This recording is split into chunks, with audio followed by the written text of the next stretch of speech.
በኢትዮጵያ የፊልም ታሪክ ውስጥ በበርካታ ስራዎቹ የሚታወቀው አርቲስት ሰለሞን ቦጋለ ከፊንቴክ ኢንቨስትመንት ከ3 ቢሊዮን ብር በላይ የማጭበርበር ወንጀል ጋር በተያያዘ ክስ በአራዳ ችሎት ቀርቧል።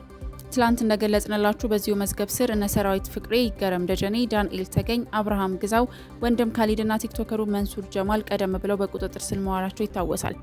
ሰለሞን ቦጋለም ከነዚህ ግለሰቦች ጋር ጎን ለጎን ፍርድ ቤት ቆሟል። መርማሪ ፖሊስ ለችሎቱ እንዳስረዳው ተጠርጣሪዎቹ ከህዝብ የተሰበሰበን ገንዘብ ያላግባብ በመውሰድና በህገወጥ የገንዘብ ዝውውር ላይ ቀጥተኛ ተሳትፎ አድርገዋል ተብሏል። አርቲስቶቹ ከድርጅቱ ለሰሩት ማስታወቂያ በተጨማሪ በህዝብ ገንዘብ የተገዙ የቅንጦት መኪኖችን በነጻ ተቀብለው ሲጠቀሙ መቆየታቸውም ተረጋግጧል። ፖሊስ ምርመራውን ለማስፋት ተጨማሪ ቀናት እንዲሰጡት ፍርድ ቤቱንም ጠይቋል። የዚህ ሁሉ መነሻ ባለፈው ሳምንት በፍትህ ሚኒስቴር ደጃፍ ህግ ባለበት ሀገር 950 ሺህ ብር ቅድመ ክፍያ ተበልተናል፣ አምባሳደሮቹ ይጠየቁልን በሚል ተበዳዮች ያሰሙት ጩኸት ነበር።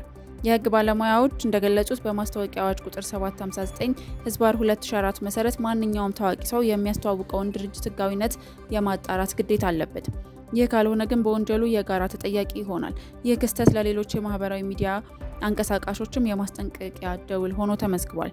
ችሎቱ የተጠርጣሪዎቹን የዋስትና ጥያቄ መርምሮ የመጨረሻ ብይን ለመስጠት ዛሬ ከሰዓት 8 ሰዓት ቀጠሮ ሰጥቷል።